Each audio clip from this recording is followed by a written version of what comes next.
بسم اللہ الرحمن الرحیم. السلام علیکم. 9th class students, I am Fatma here. Alhamdulillah, I am fine and hopefully you are fine too. This is lecture number 4, bab number 1, تحریک پاکستان اور پاکستان کا قیام. In this lecture, we will discuss the topic مشرقی پاکستان کی علیحدگی کی اور بنگلہ دیش کا قیام. 9th class students, this is lecture number 4, bab number 2, تحریک پاکستان اور پاکستان کا قیام. The topic which we are going to discuss in this lecture is long question number 10, first half, مشرقی پاکستان کی علیحدگی اور بنگلہ دیش کا قیام. Firstly, we will recall the پس منظر. ہم پیچھے پس منظر کو اگر دیکھیں تو تحریک پاکستان کے 3 ادوار ہمیں نظر آتے ہیں. تحریک پاکستان اور پاکستان بننے کے بعد 1971 تک 3 دوروں سے گزرا. اگر ہم دیکھیں فیز 1 تو فیز 1 تھا 1857 سے 1940 تک. اس کو ہم فیز 1 کیوں کہتے ہیں، پہلا دور کیوں کہتے ہیں؟ کیونکہ اس میں تقریباً 100 سال کا عرصہ لگا ایک ملک کو بننے میں، ایک ملک کا تصور پروان چڑھنے میں. یعنی 1857 سے 1940 تک پاکستان کا خیال پیش ہوا. فیز 2 اس کے بعد آتا ہے جو کہ 7 سال کا عرصہ کہلاتا ہے، 1940 سے 1947 تک کا. اب اس فیز میں کیا تھا؟ اس میں کیا تھا کہ جو تصور 1857 سے 1940 تک پروان چڑھا اس کو عملی جامہ پہنانے کا ٹائم تھا.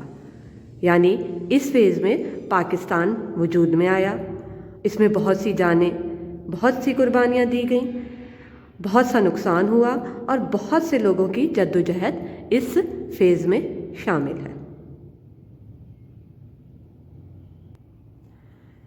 اس کے بعد فیز 3 آتا ہے.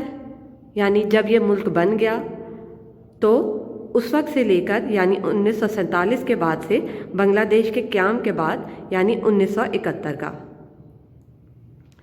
اب ایک ملک بن جانا تو ایک اپنے اندر بہت بڑی بات ہوتی ہے، لیکن صرف یہ ایک مقام ہی حاصل نہیں کرنا تھا، بلکہ اس کے بعد اس ملک کو چلانا، اس کو آگے بڑھانا، اس کی ترقی کے لیے کام کرنا، یہ سب بھی ایک بہت بڑا مرحلہ تھے. جی ہاں، فیز 3 میں پاکستان کی معیشت کو بہتر بنانے اور ترقی پر کام کیا گیا. اگر ہم پاکستان کے سیاسی ادوار کو دیکھتے ہیں تو جب پاکستان بنا تو سب سے پہلے قائد اعظم محمد علی جناح پاکستان کے پہلے گورنر جنرل منصور ہوئے. اس کے بعد انہوں نے لیاقت علی خان کو پہلا وزیر اعظم منتخب کیا. جی ہاں، قائد اعظم اور لیاقت علی خان نے مل کر اس ملک کی باغ ڈور سنبھالی اور اس ملک کو ترقی کی طرف لے جانے کے لیے پہلا قدم اٹھایا. لیاقت علی خان کی وفات کے بعد جو دور شروع ہوتا ہے وہ ایوب خان کا دور حکومت ہے. یہ مارشل لاء کا دور تھا جو کہ 10 سال تک رہا، 1958 سے 1969 تک. نو ڈاؤٹ اس ایرا میں معاشی طور پر بہت ترقی ہوئی، لیکن ایوب خان عوام میں اپنی مقبولیت نہ بنا سکے. عوام کے دباؤ میں انہوں نے استعفیٰ دے دیا، ریزائن کر دیا اور پھر یحییٰ خان کا دور حکومت شروع ہوا. یحییٰ خان نے چارج سنبھالتے ہی الیکشن کا اعلان کیا تاکہ فیصلہ ہو سکے کہ کون سی سیاسی جماعت آگے ملک کی باغ ڈور سنبھالے گی، ملک کو آگے لے کر چلے گی، کون سی پارٹی، کون سی شخصیت جو ہے وہ منظر عام پہ آنے والی تھی جو کہ ملک کے باغ ڈور سنبھالنے والی تھی. اس طرح 1970 کے انتخابات بھی کروائے گئے. اب اگر ہم دیکھیں تو پاکستان 2 حصوں میں تقسیم تھا. ایک مشرقی پاکستان جہاں پر مجیب الرحمان کی پارٹی عوامی لیگ اکثریت میں تھی، جبکہ مغربی پاکستان سے ذوالفقار علی بھٹو کی پارٹی پاکستان پیپلز پارٹی اکثریت میں تھی. اب ہم مشرقی پاکستان اور مغربی پاکستان کو 2 بازو کیوں کہتے ہیں؟ بیٹا وجہ یہ ہے کہ اگر ہم میپ کو دیکھیں، اگر ہم نقشے کو دیکھیں، پاکستان کے نقشے کو، بر صغیر کے نقشے کو، تو مشرقی پاکستان اور مغربی پاکستان جغرافیائی لحاظ سے علیحدہ علیحدہ تھے اور ان کے درمیان بھارت آتا تھا. اس لیے دونوں صوبوں میں یعنی مشرقی پاکستان اور مغربی پاکستان میں دو بڑی جماعتیں تھیں. مشرقی پاکستان میں عوامی لیگ اور مغربی پاکستان میں ذوالفقار علی بھٹو. اب الیکشن تو ہو گئے.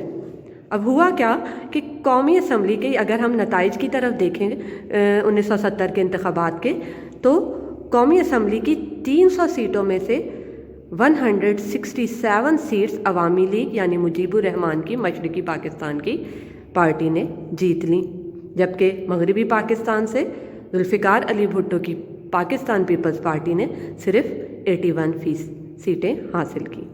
اگر ہم صوبائی بنیادوں پر بھی دیکھیں تو عوامی لیگ نے مشرقی پاکستان سے صرف 300 میں سے 288 نشستیں حاصل کیں، جبکہ پیپلز پارٹی نے مغربی پاکستان میں بھی صرف سندھ اور پنجاب سے اکثریت حاصل کی تھی. باقی جو دو صوبے بلوچستان اور خیبر پختونخوا تھے ان سے دوسری چھوٹی جماعتوں نے اکثریت حاصل کی تھی. اب دیکھنا یہ ہے کہ اتنی واضح اکثریت کے باوجود بھی ہوا کیا؟ ہوا کچھ یوں کہ ادھر سے جو مغربی پاکستان ہے اس کی اکثریتی جماعت پیپلز پارٹی کو ذوالفقار علی بھٹو کو کچھ تحفظات تھے. ان کو جو عوامی لیگ کا منشور تھا اور جس کی بنیاد پر وہ جیت کر آئی تھی وہ قابل قبول نہیں تھا پیپلز پارٹی کو اور ذوالفقار علی بھٹو کو. اب اگر ہم اپنے بورڈ کی طرف آئیں تو 1970 کے انتخابات بھی ہو گئے. ہم نے ڈسکس کیا کہ اس میں کس کو عوامی لیگ کو کامیابی بھی حاصل ہو گئی.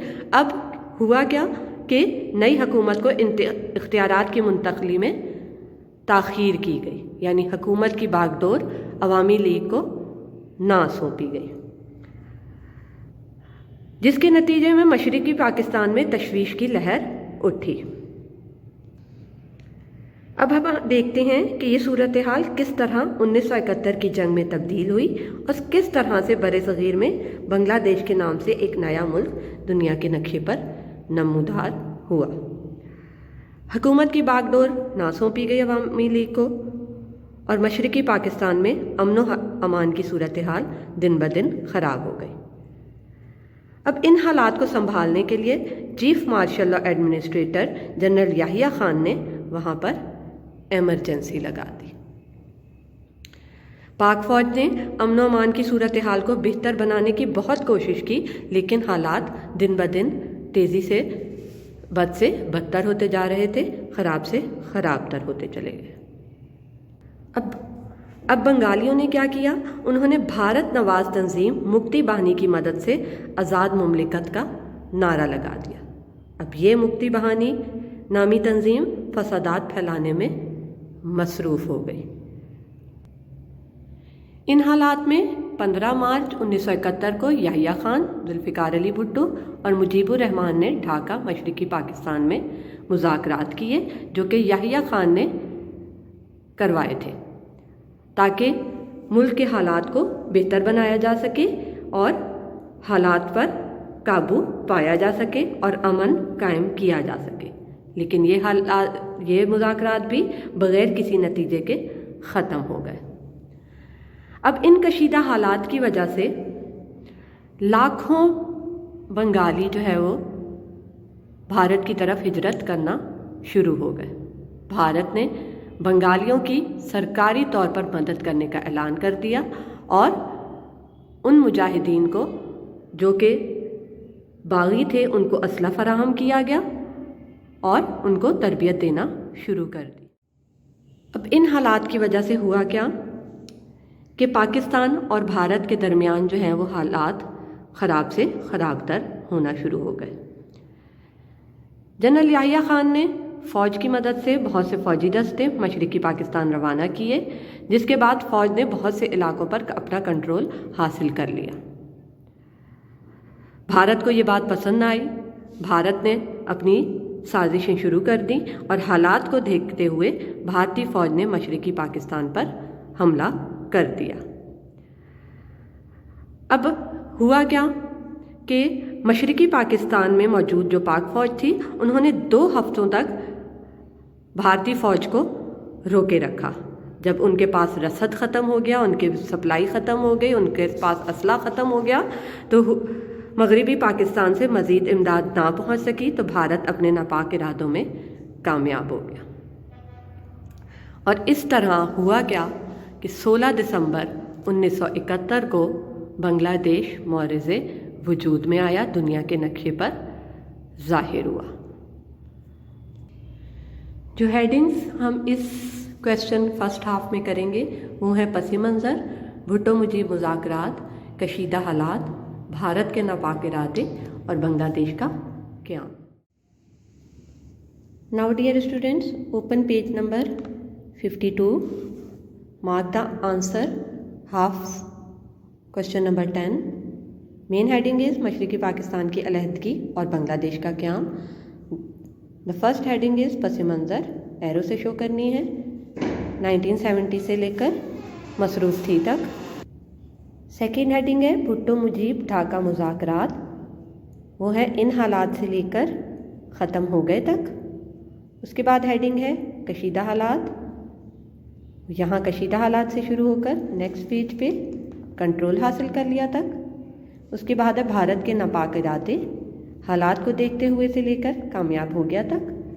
اور last heading first half question کی بنگلہ دیش کا قیام، اس طرح سے لے کر ملک بن گیا تک.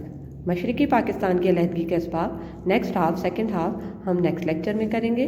Dear students, this is all about lecture number 4، مشرقی پاکستان کی علیحدگی اور بنگلہ دیش کا قیام. Take care. اللہ حافظ.